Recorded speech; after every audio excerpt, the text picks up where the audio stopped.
নমস্কাৰ এই মুহূৰ্তত আহি পৰিছে ৰাজ্যখনৰ বাবে ৰাতিপুৱাৰ কেইবাটাও বিগ ব্ৰেকিং নিউজ। আজি 5 জুলাই অসমৰ লগতে ভাৰতৰ বিভিন্ন প্ৰান্তৰ পৰা এনে ধৰণৰ খবৰসমূহ নিতৌ চাবৰ কাৰণে চেনেলটো সাবস্ক্ৰাইব কৰি ভিডিঅ'টোত এটা লাইক কৰি দিব।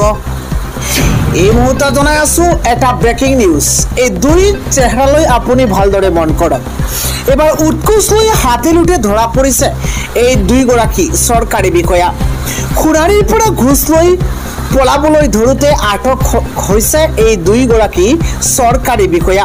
চৰাইদেউ আবকাৰী বিষয়া প্ৰশান্ত কুমাৰ গগৈ, কনিষ্টেবল বিশ্বজিৎ গগৈক আটক কৰা হৈছে। 12জনীয়া দুৰ্নীতি নিবাৰক শাখাৰ দলে আটক কৰিছে দুয়োকে। আন এটা খবৰ হৈছে ইৰাণতকৈ শক্তিশালী হ'ব এবাৰ সৌদি আৰব। আমেৰিকাই দিছে এবাৰ সুৰক্ষা কবচ। এটা ব্ৰেকিং নিউজ ডাঙৰ খবৰ জনোৱাৰ চেষ্টা কৰিছো। মধ্যপ্ৰাচ্যত এবাৰ খলকনি তুলিবলৈ সাজু হৈ পৰিছে সৌদি আৰব। ইছলামিক ৰাষ্ট্ৰ সৌদি আৰবক সুৰক্ষা কবচ দিছে এবাৰ আমেৰিকাই। ডাঙৰ খবৰ এই মুহূৰ্তত জনোৱাৰ চেষ্টা কৰিছো। ইৰাণৰ টোপনি হাৰিবলৈ উদ্যত হৈ পৰিছে সৌদি আৰবৰ নতুন মাৰণাস্ত্ৰ। শত্ৰুক আকাশ মাৰ্গতে প্ৰতিহত কৰিবলৈ আমেৰিকাৰ পৰা আনিছে মিছাইল সিস্টেম। ইজৰাইল ইৰাণৰ যুদ্ধৰ মাজতেই সৌদি আৰবক শক্তিশালী কৰি তুলিছে আমেৰিকাই। ডাঙৰ খবৰ জনোৱাৰ চেষ্টা কৰিছো। থাৰ্ড মিছাইল সিস্টেম লৈ যিকোনো শত্ৰুৰ সৈতে যুঁজিবলৈ সাজু হৈ পৰিছে সৌদি আৰব। কটুৰ বেলিষ্টিক মিছাইল ছেকেণ্ডতে ধ্বংস কৰিব থাৰ্ড মিছাইলে। ইৰাণক এশিকনি দিবলৈ আমেৰিকা ইজৰাইলে প্ৰভাৱ বিস্তাৰ কৰিছে মধ্যপ্ৰাচ্যত। ডাঙৰ খবৰ এই মুহূৰ্তত জনোৱাৰ চেষ্টা কৰিছো। মধ্যপ্ৰাচ্যত খলকনি তুলিবলৈ সাজু হৈ পৰিছে সৌদি আৰব। ইছলামিক ৰাষ্ট্ৰ সৌদি আৰবৰ সুৰক্ষা কবচ দিছে এইবাৰ আমেৰিকাই।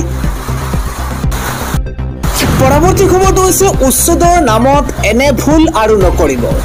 গুণগুণৰ পৰিয়ালক অৱশেষত কঠীয়া দিবলৈ বাধ্য হৈ পৰিছে প্ৰশাসন। গুণগুণৰ পৰিয়ালৰ প্ৰতি এবাৰ সঁহাৰি।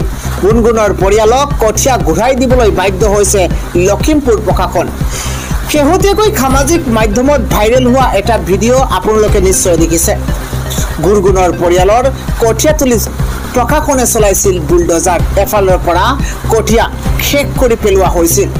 গুণগুণৰ পৰিয়ালক কঠীয়া ঘূৰাই দিবলৈ অৱশেষত লখিমপুৰ প্ৰশাসন বাধ্য হৈছে।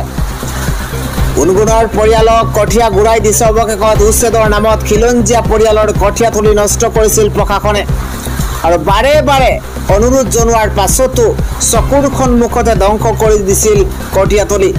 ভুক্তভোগী গুণগুণ আৰু জনগণৰ প্ৰতিবাদত সেও মানি কঠীয়া যোগান ধৰিছে অৱশেষত প্ৰশাসনে। গুণগুণৰ প্ৰতিবাদৰ প্ৰতি সঁহাৰি জনাইছে। গুণগুণৰ পৰিয়ালক কঠীয়া ঘূৰাই দিবলৈ বাধ্য হৈছে লখিমপুৰ প্ৰশাসন। আন এটা ডাঙৰ খবৰ হৈছে পুনৰ প্ৰতিবাদৰ সন্মুখীন হৈছে সাংসদ গৌৰৱ গগৈ। কাৰ্বি আংলং ভ্ৰমণৰ সময়তে মাজ ৰাস্তাতে বাট আগচি ধৰি পাকিস্তানী এজেণ্ট গোবেক, গৌৰৱ গগৈ মুৰ্দাবাদ ইত্যাদি ধ্বনিৰে তীব্ৰ প্ৰতিবাদ সাব্যস্ত কৰিছে এবাৰ বিজেপি কৰ্মীয়ে।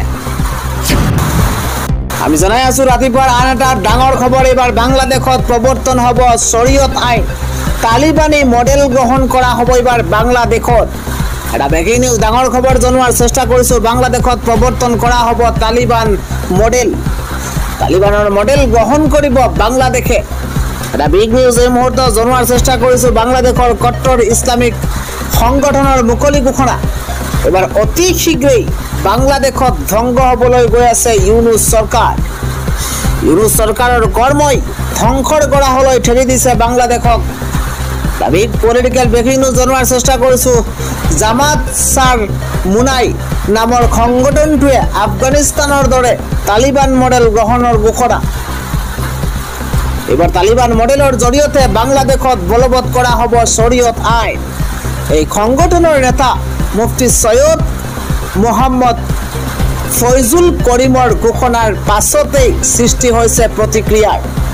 বিগ নিউজ এই মুহূৰ্তত জনোৱাৰ চেষ্টা কৰিছো। তেওঁলোকৰ দলে বাংলাদেশত চৰকাৰ গঠন কৰিলেই প্ৰৱৰ্তন হ'ব শৰীয়ত আইন। বাংলাদেশত আৰম্ভ কৰা হ'ব ইছলামিক মুভমেণ্ট বাংলাদেশ। হিন্দুসকলেও শৰীয়ত আইনৰ অধীনত অধিকাৰ লাভ কৰিব বুলি ঘোষণা বাংলাদেশত হাসিনা চৰকাৰ পতনৰ পাছতেই বিয়পি পৰিছে বিশৃংখলতা যদি বাংলাদেশত তালিবানী মডেল ৰূপায়ণ কৰা হয় পুনৰ বিশৃংখলতা বৃদ্ধি পাব বাংলাদেশত ইতিমধ্যে আদালত অবমাননাৰ গোচৰত 6 মাহৰ কাৰাদণ্ড ঘোষণা শেখ হাসিনাৰ বিৰুদ্ধে বাংলাদেশত প্ৰৱৰ্তন কৰা হ'ব তালিবান মডেল তালিবানৰ মডেল গ্ৰহণ কৰিব বাংলাদেশে বাংলাদেশৰ কট্টৰ ইছলামিক সংগঠনৰ মুকলি ঘোষণা পৰৱৰ্তী খবৰটো হৈছে এবাৰ উৎকট গৰমৰ মাজতেই এবাৰ জাপানীজ এনকেফেলাইটিছৰ ভয়ংকৰ সন্ত্ৰাস আৰু তাৰ মাজতেই 13 গৰাকীকৈ লোকৰ মৃত্যু হৈছে এটা বিগ ব্ৰেকিং ডাঙৰ খবৰ জনোৱাৰ চেষ্টা কৰিছে এটা উদ্বেগজনক খবৰ উৎকট গৰমৰ মাজতে ৰাজ্যত জাপানীজ এনকেফেলাইটিছৰ ভয়ংকৰ সন্ত্ৰাস জিএমচিএইচতে জাপানীজ এনকেফেলাইটিছত 13 গৰাকীকৈ লোকৰ মৃত্যু হৈছে বুলি জানিব পৰা গৈছে ৰাজ্যৰ হস্পিটালে চিকিৎসাধীন হৈ আছে বহু ৰোগী ইখনৰ পিছত সিখন হস্পিটালত এইদৰে ভয়ংকৰ ঘটনা ইদিনৰ পিছত সিদিন অতি ভয়ংকৰ ৰূপ লৈছে জাপানীজ এনকেফেলাইটিছে গুৰুত্বপূৰ্ণ খবৰ জনোৱাৰ চেষ্টা কৰিছোঁ কেৱল মাত্ৰ জুন মাহতেই 7 জনৰ মৃত্যু জাপানীজ এনকেফেলাইটিছত এবাৰ সাধাৰণ জ্বৰ হলে চিকিৎসকৰ পৰামৰ্শ লওক আপুনি গাহৰিৰ ফাৰ্ম ধাননি পথাৰৰ পৰা অধিক সংক্ৰমণ হয় এই জাপানীজ এনকেফেলাইটিছত উৎকট গৰমৰ মাজতে ৰাজ্যত জাপানীজ এনকেফেলাইটিছৰ সন্ত্ৰাস দেখিবলৈ পোৱা গৈছে আন এটা গুৰুত্বপূৰ্ণ খবৰ হৈছে চৰকাৰে আহোমক পমুৱা মুছলমানৰ লগতে তুলনা কৰিছে 13টা পৰিয়ালে ন্যায় নাপালে স্তব্ধ হ'ব লখিমপুৰ বা বিগ ব্ৰেকিং ডাঙৰ খবৰ জনোৱাৰ চেষ্টা কৰিছোঁ লখিমপুৰৰ খিলঞ্জীয়া পৰিয়ালৰ উচ্ছেদক লৈ গৰজ উঠিছে এইবাৰ টাইপা লখিমপুৰৰ খিলঞ্জীয়া পৰিয়ালৰ উচ্ছেদক লৈ গৰজ উঠিছে এইবাৰ টাইপা 13টা খিলঞ্জীয়া পৰিয়ালক সংস্থাপন নিদিলেই লখিমপুৰ বন্ধ কৰি দিয়াৰ হুংকাৰ প্ৰদান কৰা হৈছে এটা বিগ ব্ৰেকিং ডাঙৰ খবৰ জনোৱাৰ চেষ্টা কৰিছোঁ 13টা খিলঞ্জীয়া পৰিয়ালক সংস্থাপন নিদিলেই লখিমপুৰ বন্ধ কৰি দিয়াৰ হুংকাৰ প্ৰদান কৰা হৈছে চৰকাৰক শেষ খকিয়নি এবাৰ আহোম পৰিয়ালক সংস্থাপন দিয়ক নহলে স্তব্ধ হ'ব লখিমপুৰ আমি উচ্ছেদক সমৰ্থন জনাইছিলোঁ কিন্তু এনে উচ্ছেদ আমি মানি ল'ব নোৱাৰো ভূমিপুত্ৰ থলুৱা লোকৰ পমুৱা মুছলমানৰ দৰেই ব্যৱহাৰ কৰা হৈছে বহিৰাগতৰ নাম লৈ খিলঞ্জীয়াৰ ওপৰত চলোৱা উচ্ছেদ মানি লোৱা নহ'ব এইদৰে হুংকাৰ প্ৰদান কৰিছে টাইপাই উচ্ছেদ কৰিব লগা আছে যদি সন্দেহযুক্ত নাগৰিকক উচ্ছেদ কৰক জাতি মাটি ভেটি ৰক্ষা কৰা চৰকাৰে ভূমিপুত্ৰৰ মাটি কাঢ়ি লৈছে বৰ অসম গৰুতা আহোম পৰিয়ালক উচ্ছেদ কৰাটো নিন্দনীয় বুলি আখ্যা দিছে স্বৰ্গদেউ চাউলুং চুকাফাৰ পৰিণাতিসকলক চৰকাৰে আঘাত হানিছে আহোম উচ্ছেদ কৰি আদানী আম্বানীক মাটি দিছে মাটি দিলে আমি চাই নাথাকিম আহোমক উচ্ছেদ কৰি আদানী আম্বানীক যদি চৰকাৰে মাটি দিয়ে আমি চাই নাথাকিম খিলঞ্জীয়া আহোমক কৰা উচ্ছেদৰ বিৰুদ্ধে ওলাই আহক প্ৰতিগৰাকী অসমীয়া লখিমপুৰৰ খিলঞ্জীয়া পৰিয়ালৰ উচ্ছেদক লৈ এইদৰে গৰজি উঠিছে টাইপা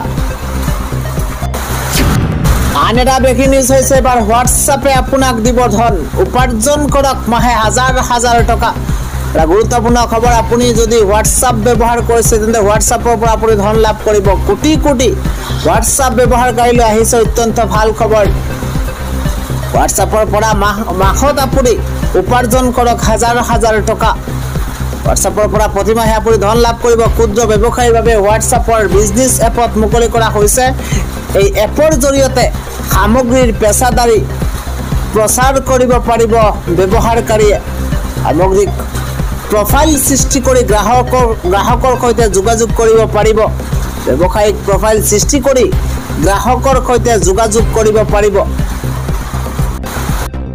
পৰৱৰ্তী খবৰটো হৈছে হিমাচল প্ৰদেশত হোৱা নেৰানেপেৰা বৰষুণ ভূমিস্খলনৰ ফলত এবাৰ 69 গৰাকীকৈ লোকৰ মৃত্যু হৈছে হিমাচল প্ৰদেশৰ মুখ্যমন্ত্ৰী সুখবিন্দৰ সিং সুখুৱে কয় যে ৰাজ্যত শেহতীয়াকৈ হোৱা বৰষুণৰ ফলত প্ৰায় 69 গৰাকীকৈ লোকৰ মৃত্যু হৈছে ডাঙৰ খবৰ এই মুহূৰ্তত জনোৱাৰ চেষ্টা কৰিছে এইবাৰ মুখ্যমন্ত্ৰীৰ তথ্য অনুসৰি এতিয়ালৈকে 37 জন লোকৰ মৃত্যু হৈছে, 110 জন লোক আহত হৈছে আৰু প্ৰায় 700 কোটি টকাৰ লোকচান হৈছে।